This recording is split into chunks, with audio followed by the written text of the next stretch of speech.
जिस मूवी के बारे में किसी को कुछ कहीं नहीं पता होता है, उसका ट्रेलर अचानक से रिलीज होता है और इंटरनेट पे तहलका मच जाता है। मंकी मैन का कल ट्रेलर आया और ये जो हाइप क्रिएट करता है वो नेक्स्ट लेवल की है। ट्रेलर के शुरू में ही हमें एक बेसिक स्टोरी लाइन के बारे में बता दिया जाता है, जहाँ पे एक लोर की बात होती है जो कि हिंदुइज्म से काफ़ी ज़्यादा इंस्पायर्ड है, जहाँ पे हमारा devil king which is the politician और उसका राइट हैंड जो कि पुलिसमैन है, वो एक गांव को for some reasons, in all probability political reasons, जला देता है।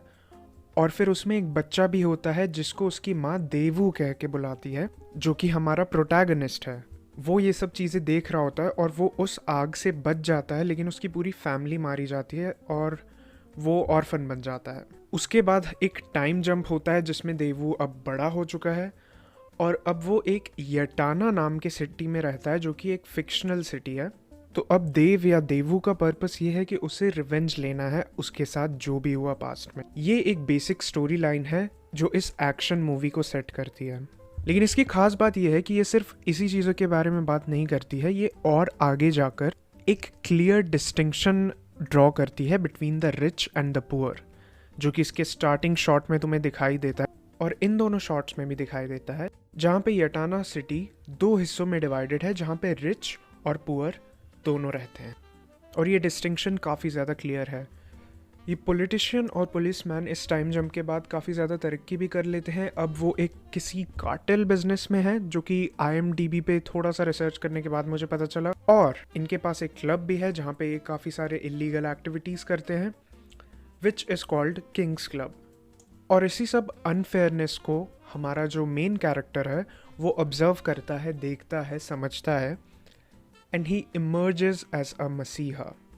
ये मूवी कम्प्लीटली R-rated होने वाली है, तो एक्शन में कहीं भी कुछ भी पीछे नहीं छूटने वाला। इनफैक्ट इसके एक्शन सीक्वेंसेस इतने ज़्यादा वायलेंट हैं कि इसमें से 2 सीन्स को YouTube के गाइडलाइंस की वजह से काटना पड़ा था, जिसके बारे में मैं आगे बात करूंगा वो 2 सीन्स कौन से थे। बट अब प्रेजेंट टाइमलाइन में अपना जो कैरेक्टर है वो इस क्लब में जॉब ढूंढता है और इनिशियली उसे क्लीनर बनाया जाता है, बट वो आगे तरक्की करके वेटर भी बन जाता है और इसमें वो प्रोबेबली अपने लव इंटरेस्ट से मिलेगा, जो कि सेम क्लब में काम करती है। और फिर जो शोभिता का कैरेक्टर है वो अपने मेन कैरेक्टर देव भाई को कहती है कि this job is not for you if you can't handle that stuff. तो मे बी कोई एक माइनर सा आर्ग्यूमेंट होगा जो कि बढ़ता चला जाएगा, जो कि रिच और पुअर के डिफरेंसेस को काफ़ी ज़्यादा क्लियरली स्टेट करेगा और इनके बीच में जो आर्ग्यूमेंट है वो काफ़ी हीट अप होता जाएगा।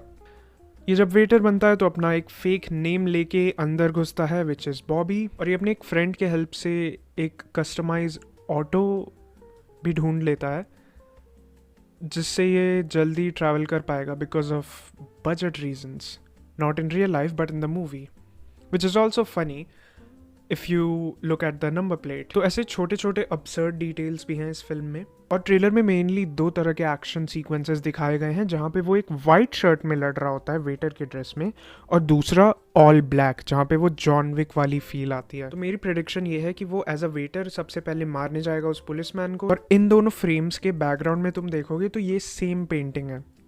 तो यानी कि वो अपने मेन कैरेक्टर से थोड़ा बहुत डायलॉग बाजी भी करेगा, उसे बताएगा कि मेरी माँ की दुआ है, मेरा पर्पस क्या है, ये सारी चीज़ें, और वहाँ से फाइट सीक्वेंस चालू हो जाएगा। फिर अपना मेन पुलिसमैन किसी तरह से वहाँ से भाग के बच जाएगा और वो और लोगों को बुला लेगा और ये बीच में भागने की कोशिश करेगा, लेकिन उसे ना चाहते हुए भी लड़ना पड़ेगा, लेकिन एंड में ये मैनेज कर लेगा एस्केप करना वहाँ से। तो फिर ये वहाँ से भाग जाएगा, लेकिन ये जो कार्टेल है काफ़ी बड़े हैं और अपनी पावर दिखाने के लिए एक हेलीकॉप्टर उसके पीछे छोड़ देते हैं और वो उसकी बस्ती तक आ जाती है। और ये सब देखते हुए उसे भागना पड़ेगा अपना सब कुछ छोड़ के।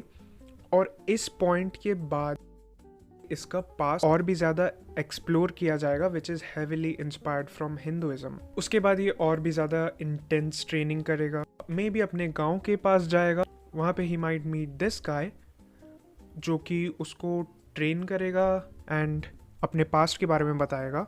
और उसके बाद से वो अपने मंकी मैन वाले एवतार को पूरे तरीके से एम्ब्रेस करेगा, जहाँ पे फिर वो MMA फाइट्स लड़ना शुरू करेगा अपने आप को और भी ज़्यादा ट्रेन करने के लिए, और वो एक प्रॉपर मंकी मैन की तरह रेडी हो जाएगा, बिकॉज रिवेंज इज़ प्राइमल, जो कि इस फिल्म का टैग लाइन है। एंड आई वंडर इफ़ ये जो डांसर्स स्लैश परफॉर्मर्स हैं, इनका कुछ खास रोल है इस मूवी में apart from the action sequences, क्योंकि ये मुझे काफ़ी ज़्यादा फैसिनेट करती है, क्योंकि ये लोग भी हाईली ट्रेंड है और ये एक्शन सीक्वेंस देखने के लिए भी मैं काफ़ी ज़्यादा रेडी हूँ।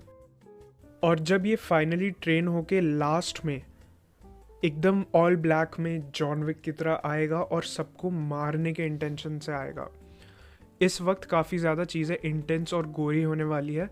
याद है जो मैंने बताया था 2 सीन कट हुए हैं, वो एक्चुअली ये थे। अपना मेन हीरो इतना सरफिरा है कि वो नाइफ लेता है, अपने माउथ में रखता है और फिर उससे गला चीर देता है सामने वाले का, लिटरली। और दूसरा सीन जो कट हुआ है वो है बॉटल सर पे फोड़ने वाला, जहाँ पे आदमी के सर में आग लग जाती है और पीछे जो बैकग्राउंड चल रहा होता है टिपिकल म्यूज़िक, बट स्टिल काफ़ी ज़्यादा तुम्हें पंप कर देता है the way it is edited. और भाई लास्ट वाला सीन ट्रेलर का तौबा तौबा, जहाँ पे वो अपना क्लासिक मंकी चेस्ट बीटिंग वाली हरकत करता है और उसके साथ साथ जो टाइटल रिवील होता है सेम म्यूज़िक में सिंक करते हुए।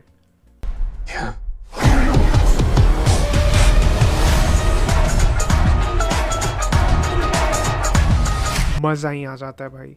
तो मैं काफ़ी ज़्यादा रेडी हूँ इस फिल्म को देखने के लिए। एंड आई फील स्टोरी में एंड में आते आते ये सारी चीज़ें होंगी, जहाँ पे पॉलिटिशियन जिसकी एक सैफरन पार्टी है अपनी ताकत दिखाएगा सच में कि वो क्या चीज़ है पूरे मूवी में थ्रू आउट, अंटिल वो मेन कैरेक्टर से या तो बीच में या कहीं एंड में मुलाकात करेगा, और फिर आगे क्या होता है वो हमें मूवी में ही पता चलेगा। तो ट्रेलर देख के मुझे इतना तो आइडिया मिल गया, बाकी आगे क्या होगा उसके लिए फिल्म भी देखनी पड़ेगी, और अगर इनकेस कोई दूसरा ट्रेलर आता है तो उसको भी मैं ब्रेक डाउन करने की कोशिश करूँगा। अगर तुम्हारे पास कोई और पॉइंट्स है तो मुझे कमेंट करके ज़रूर बताना। And that is all for today's video.